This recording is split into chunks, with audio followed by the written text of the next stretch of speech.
This is the Outback Hoops Basketball Podcast, where I talk hoops and everything in between. I speak my mind while you enjoy the ride. I'm an Australian product, so prepare to be starstruck from the land down under.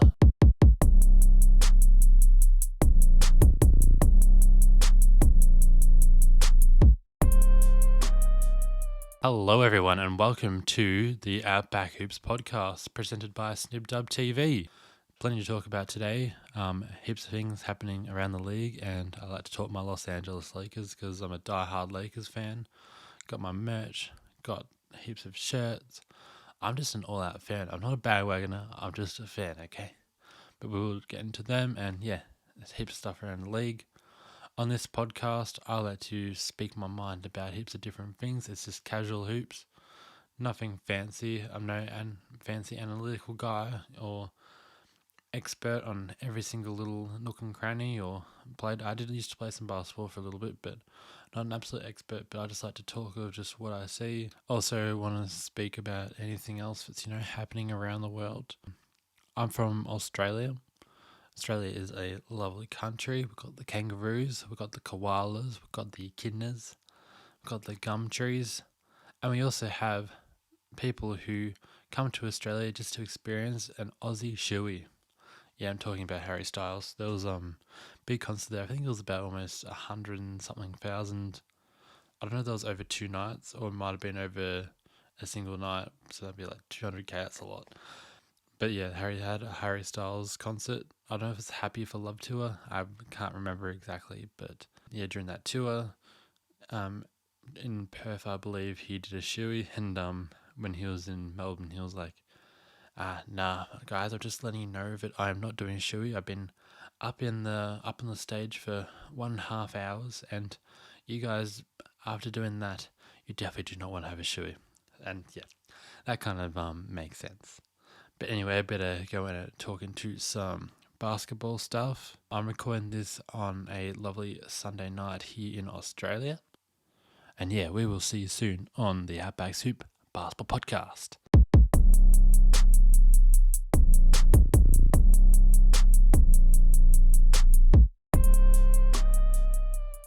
So to start off the podcast, we are going to discuss Stephen A. Smith A-list NBA players under the most pressure to win a title.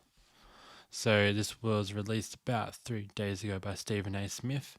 His list involved Chris Paul number 1, James Harden number 2, Jason Tatum number 3, number 4, Mr. Nikola Jokic, and then number 5 is Kawhi Leonard.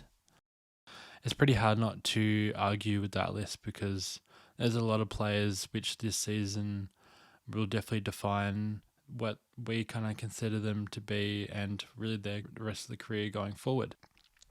So these are the top 5 players under the most pressure in my eyes. After doing some modifications of Stephen A. list, I thought hard and I thought very deeply about this, but most of it's correctly. There's a couple little changes here. So number 1, I have Chris Paul. Number 2, James Harden. Number 3 is, I've done a little cheeky 2-way here, but the reason why I've done that is because they're kind of under the same jurisdiction in Paul George and Kawhi Leonard. Number 4, I actually have Nikola Jokic. And then number 5 is Russell Westbrook. Honorable mentions include Damian Lillard. We've got Kevin Durant. Carmelo Anthony, he is out of league. Now, I have heard rumours that the Suns are looking to go and recruit him, which I really want to see. We really want to see Carmelo Anthony win a title. He's got everything in his resume. He just had bad luck, Lakers last year, it would have been good to see him go to the finals and Westbrook. But unfortunately, that didn't happen. That team fell apart due to its construction. And I've also got Jason Tatum in there as well. All right, so we're going to start with Chris Paul, why I believe he is number 1 on that list. He is on the downside of his career, and he hasn't played well since really, maybe about the middle of the year. And he has, had a lot of injuries, particularly during the playoffs. And he is on, I believe, he is 37, 38 years old. You'll have to double correct me. But everything, his resume looks absolutely fabulous for his career. We all know that he's been fantastic, and yeah, just bad luck with injuries, really. But yeah, we really want to see him kind of win that title to kind of a top. Like, he's already a Hall of Famer, particularly in my eyes. I believe he's definitely a Hall of Famer. But just to add it to his resume, an NBA championship would definitely add to it, and I think that it really deserves it. Number two, I have James Harden.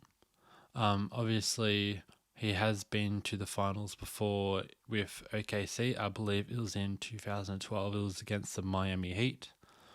Yes, he was a puppy then, so we will give him a bit of a pass. That was with the team with, you had Serge Ibaka, you had Russell Westbrook, Kevin Durant, and James Harden. So you kind of got to give him a bit of a pass in 2012 because he was kind of still pretty much at the start of his career.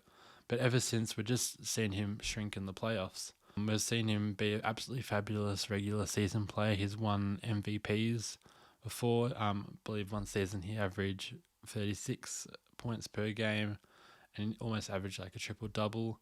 He's an absolutely fabulous player, but we just haven't seen him be able to carry a team. I believe he got, you have to double correct me again, the record for the most turnovers in an NBA playoff game, and I believe it was 12. So there are some expectations, especially with Joel Embiid, to go and at least win an NBA championship before his career is done. Again, similar to Chris Paul, and they actually did play together for one season, and Chris Paul did kind of get hurt. Everything's there in terms of that career resume. It's just he's just got to get an NBA title, and he needs to at least play well to definitely define his career as not just a regular season player. Number three, as I have previously mentioned, is both Paul George and Kawhi Leonard. I'm particularly talking about Kawhi Leonard. Now, he has won multiple finals MVP. We saw him win against the Spurs, against LeBron. We've seen him go to Toronto and carry them to a finals. But this was really his opportunity. He made the Clippers trade the farm to go get Paul George, which they got. And he just hasn't been able to, he hasn't been playing on the court. He's been injured. He has actually looked really good the last few games after coming back from that injury, but he's just been on and off. We've seen them go to a semi-final in the 2020 bubble season in Disneyland, and yeah, they did not look like they wanted to show up.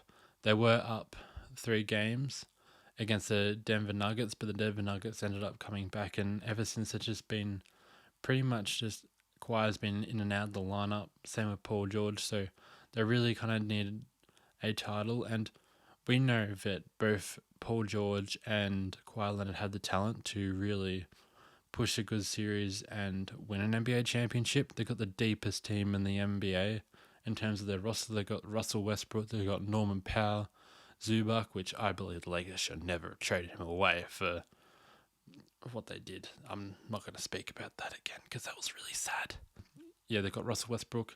They have just heaps of depth players that they don't have an excuse. This is definitely the year that they need to at least get to the NBA Finals. So number 4, I have Nikola Jokic. Now, he is an absolutely fabulous player. He hasn't shrunk. It's just that he's about to win, most likely due to stats and how his team is top in the conference. He's about to win his 3rd NBA MVP, and if you don't have an NBA Finals appearance to show for it, or at least a title, actually, let's say at least a appearance in the NBA Finals, but definitely he needs a title. We'll always define him as a great regular season player. Now, over the last few seasons, we have seen injuries to Michael Porter Jr. and Jamal Murray. They did play a really good series against the Lakers, I believe, in the conference finals. To double check those stats, but in the conference finals after being the Clippers. And yeah, he needs to win. He's going to win MVP this year, and we definitely need to see him go to an NBA Finals. He's very durable. He doesn't get injured very often. And he's got now a healthy team, really deep. That Thomas Bryant addition is, I reckon, really helpful. It was an interesting one for the Lakers. I reckon he definitely helped win some games, especially when Russell Westbrook and Thomas Bryant were playing together, they definitely had some productive minutes. But yeah, Thomas Bryant's an absolutely fabulous addition. But yeah, they should have enough depth. Jamal Murray's starting to look the Jamal Murray we saw in the bubble, and they were a little bit overhyped in the bubble. I'm not going to admit they did play very well in the bubble, and we kind of, since then, probably look back at it and maybe say they've definitely overachieved that year, and we've kind of looked at them with too many expectations. But this year, Jokic really needs to win an NBA title to define his career. And yeah, he's got the motor. He's got all the tools necessary. He has had injured teammates during the regular season the last couple of years and into the playoffs. But yeah, he needs to win that title this year. And number 5 is a bit of a controversial one, but I'm definitely saying Russell Westbrook. I believe he's in a good situation now with the Los Angeles Clippers. I know some people say, he may not be too great, he can't shoot. But compared to the Los Angeles Lakers, I reckon this is a way better fit for Russell Westbrook. But if he can at least maybe give you 15 points and 10 assists, I reckon that's a pretty good outcome for Russell Westbrook. Hopefully he can cut those turnovers down. We kind of seen him definitely throughout the Lakers. Now, I kind of want to put the Lakers kind of separately because the Lakers weren't constructed for him. There was no shooting. Russell Westbrook plays well when you got a spacing out on the floor. We saw this in Houston Rockets where we had like PJ Tucker, we had James Harden, we had Eric Gordon. They all played in the perimeter. So then Russell Westbrook, well, everyone's so spread out, is able to attack those lanes.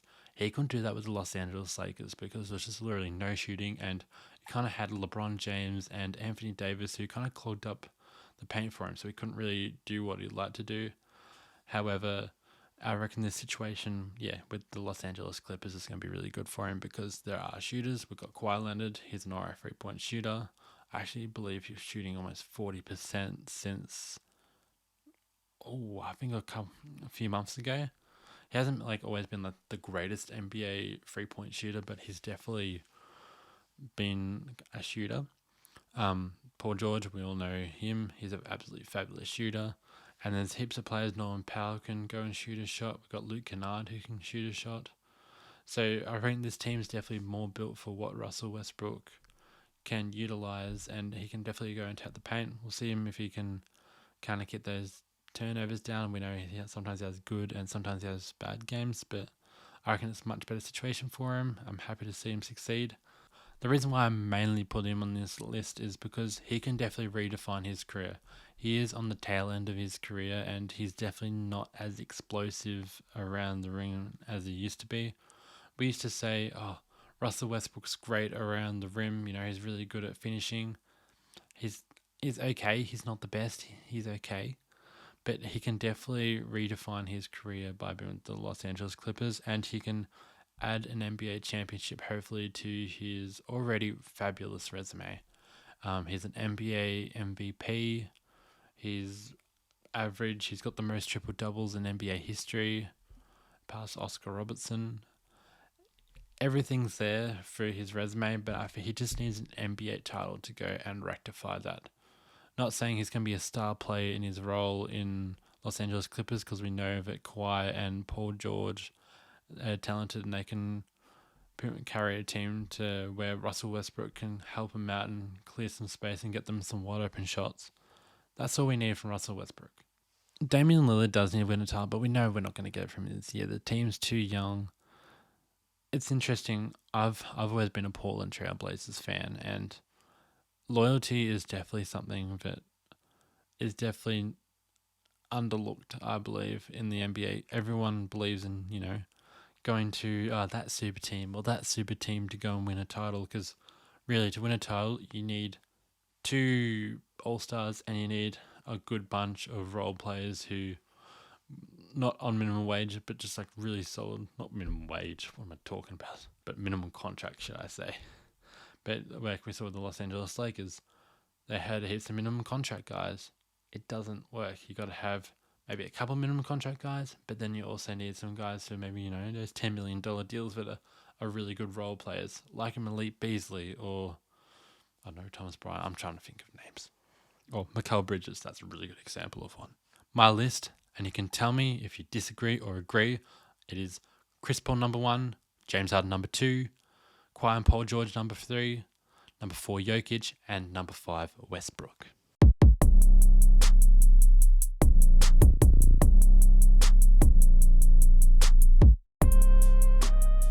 So, as I drink my wonderful sparkling water, unfortunately, I must talk about the 2023 All-Star Game in Salt Lake City, Utah. There's just a lot of arguments that you can make and a lot of opinions and thoughts that come to this, because the All-Star Game is meant to be a time of the season where we all celebrate the NBA for all the stars that come out to one place every year to participate in the dunk contest, skills challenge, All-Star Game, 3-point contest, and all the celebrities that we see go for the celebrity game. The All-Star weekend just isn't what it used to be.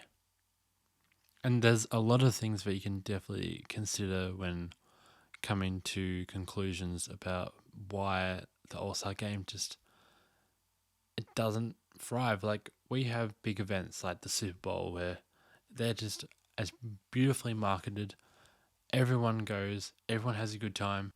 Super big halftime music entertainment, big ads. And yeah, the NBA All-Star Game just falls short. I was going to say the whole weekend. There are some elements of the weekend that were really good, like Mac McClung. Absolutely fabulous dunking, but it shouldn't be up to a G Leaguer to go and save the dunk contest. Now, I wish we have so many great in-game dunkers, like Ja Morant. I'll say LeBron, he is, 38. We do understand that, but he should have been in the dunk contest at least some point during his career. I recently heard that they're offering NBA players $1 million just to be in the dunk contest. And it's just, no one wants to be in it anymore. And because it's just a regular season, the players just matter too much. And, NBA players, they're not obligated to put on a massive show for the fans like they should be. And it's disappointing. I don't know what the solution is, but it's just disappointing. But yeah, it shouldn't be up to a G Leaguer like Matt McClung to go and have to participate and win the dunk contest, fabulous dunking, and all the NBA players who were in there were kind of flat. Like 2 dunks that you just have your hand inside the ring and you open up to a 10. I don't know what the dunk contest has come to, but I really want to see Ja Morant. He would be an absolute fabulous show. Zion Williamson would be an absolutely awesome, terrific show. We saw how many awesome dunks he did back in college. Aaron Gordon, I understand where he's coming from because he did get robbed of a couple of dunk contests against Zach LaVine a couple of years ago, but that's an example of just how the NBA All-Star Game has fallen short. We used to see Kobe, we used to see Michael Jordan participate in these events, and I definitely can't forget players like the good old Vince Carter as well. No one wants to participate in these contests anymore. It's just really disappointing. People will participate in the 3-point contest and the skills challenge because there's less chance that you'll get injured. Where we're going to draw a point where we need to, put it on the show for these fans. I'm sure there's people that come from all places across the globe just to the city in cold Salt Lake City, Utah. They really need, I know the Super Bowl, they went to Las Vegas, they've been in LA, they've been in Arizona. Those type of places really thrive because you got good weather. It's not freezing cold. But it's just a bit disappointing that the All-Star weekend has come to this. And then, we got the All-Star game, which absolutely had no defense. And when there was some defense played, we see LeBron get injured trying to block the ball. Oh, lovely. But yeah, we did see actually Jaylen Brown play a little bit of defense and Jason Tatum going one-on-one. But that's pretty much all the defense we see. It had been good the last couple of years, like the All-Star draft and little features like that. They did it live this year, which was really cool to see, and it's something that I know LeBron had been gunning for a while. they're really fabulous additions, and we definitely saw some really good action and lots of money going to charity and all fabulous, great movements. But NBA players are just not, you know, I can't say take it seriously, but they're just not excited about the NBA All Star game anymore and the participating levels. I mean, it also probably didn't help too that Giannis only played just a couple of minutes. LeBron didn't play a whole ton of minutes. We had Curry out. There's a lot of All Stars out. Oh, and you can't forget Kevin Durant. But, should have been playing and, affected to injury, which definitely would have affected ratings. But there's just got to be a way that we can make the All Star game entertaining again. I don't know where to start. I don't know if it would build excitement. My suggestion is, there's enough players internationally. Like we've got Jokic, we've got Giannis, Embiid. We can almost, do a Team World versus Team USA competition, and maybe there's some charity events that could involve, people from. Maybe if you win the game, some money to charity goes to US, or maybe if the world team win, maybe there's charities and stuff around in their individual countries that maybe money towards. I don't know what the solution is. Maybe, I don't know, even division based is another basic idea. I know that, we might be biased towards some divisions like the Pacific. We've got heaps of stars like, you got Kevin Durant, Devin Booker, LeBron. Everyone's pretty much in the Pacific division. And yeah, there could be, some sort of division format or something. The best division wins. I don't know what the solution is, but there definitely needs to be something that needs to be put in place to make it fun again. I was really happy to see Damian Lillard win the 3-point contest. He's definitely well deserving. Definitely one of the best 3-point shooters of all time. That shot against the Lakers when, oh goodness, Portland were just absolutely bombing those threes, and Damian Lillard just goes and casually, just hits like a half-court shot. Damian Lillard's just absolutely amazing talent. I managed to see him live once when I live in Australia, but I went all the way to Portland to see a game. It was against James Harden and Chris Paul. It's just an absolute spectacle to go and watch him play. Shame he hasn't won an NBA title though, but Damian Lillard is much watch if you want to definitely choose an NBA player if you either want to go to an actual game for or watch on League Pass. But yeah, they're my thoughts on the All-Star game.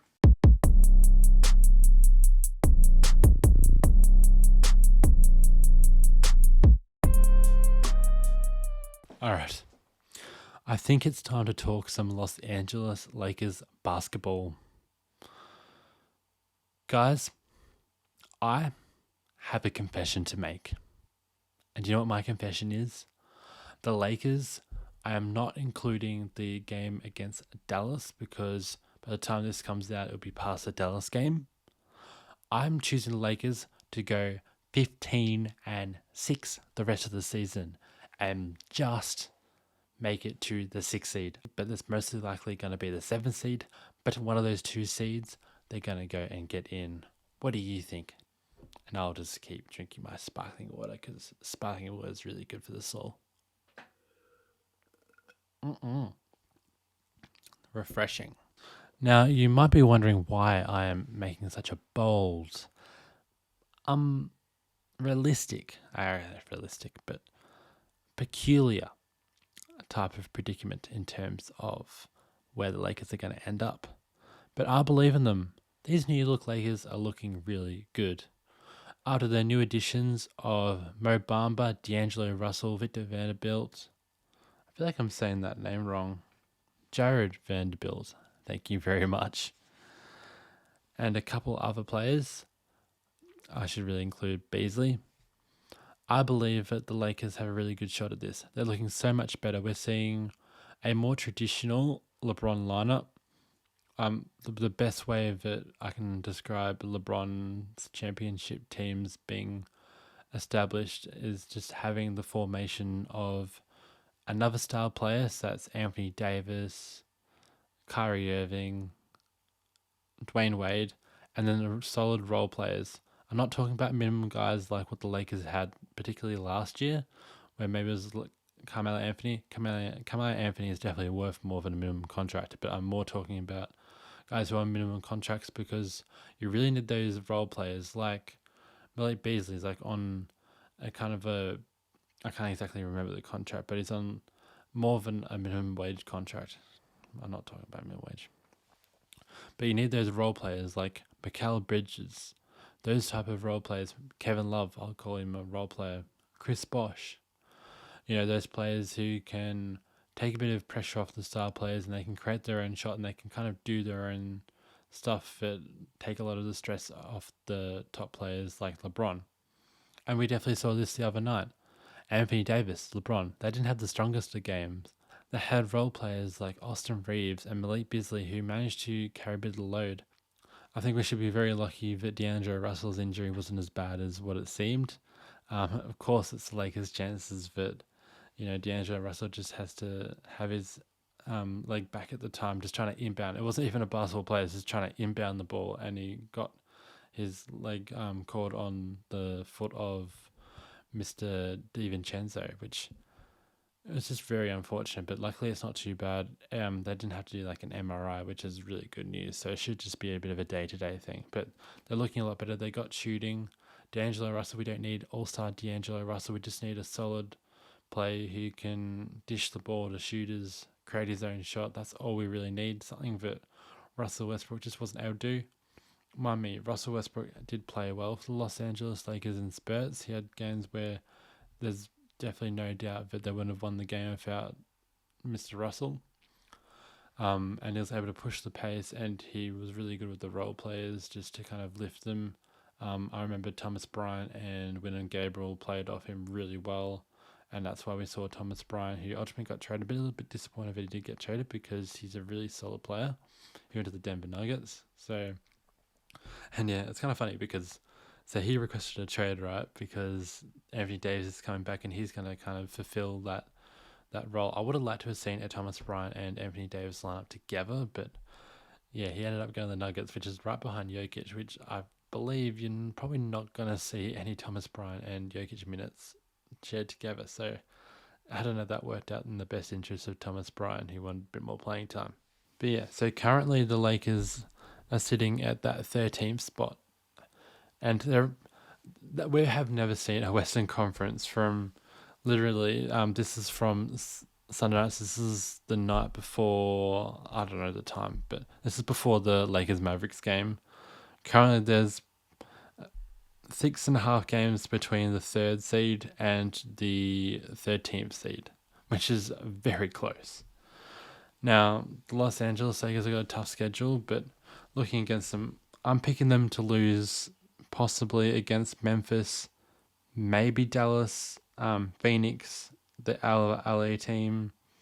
I think there was one more loss I had calculated in there as well, but there's going to be a couple of losses there, but I reckon the Lakers have a really good chance. They've got I believe the 3rd weakest schedule the league left, so there's definitely a really good chance for them to go and gain against some of those teams. I'm thinking maybe Minnesota drop, maybe Utah drop. Warriors have been a 500 team. We kind of see them lose a couple games, then win a couple, kind of stay around 500 because Steph Curry has been out and Andrew Wiggins has had personal family matters. So hopefully he's in the lineup for a couple of days. But yeah, the Lakers, I believe they've got a really solid chance. We just got to hope that LeBron James and Anthony Davis are healthy. And I'm picking the Lakers in many matchups, and no one wants to face them in a first round series. Let's say that the Lakers get to the 8th seed. They would verse, at the moment, the Denver Nuggets. I choose the Lakers to beat Denver. I honestly do. We saw it in the bubble now. This was years ago. I'm sure that Jokic has developed his game and he's definitely grown a lot. He hasn't always been the best defensive guy, but Anthony Davis in that bubble championship, I believe it was the conference finals, please correct me, Anthony Davis outplayed Jokic. So, and now there's a lot more role players. Jamal Murray's back. Michael Porter Jr. is back. A little bit of a defensive liability. But I definitely picked the Lakers to win. Memphis, same story. A bit closer. I'll probably say that the same with Sacramento. I don't know if the Lakers are beating the Suns and the Clippers, though. I'm a little bit skeptical about that one. We just never know. But those top 3, I reckon the Lakers can definitely get into a second round series, and I'm sure those top 3 teams do not want to verse the Los Angeles Lakers. But yeah, no, the Lakers are definitely looking in a much better spot, and we definitely need to give Rob Pelinka his props for quickly doing some really good trades. He did dig himself into a bit of a hole with that Westbrook trade and a couple of other deals, but overall he has done a really good job at crafting this roster, and hopefully the Lakers can make a bit of a title run. I would love to see them back in the title. It's where they belong. We don't want no Lakers with, you know, actually, I will say it's kind of funny that LeBron didn't like the play-in game, but he's actually, the play-in game is going to keep him in the action. We saw that against, I think it was a Phoenix and the Los Angeles Lakers. It was the season after the bubble. I think they had John Joe Drummond on that team actually, and I can't remember who else. But yeah, they actually needed the playing game to get into it, and they bet Golden State, who was pretty weak at that point because there was a lot of injuries going on. It was a bit of a season where Klay Thompson was also out. But yeah.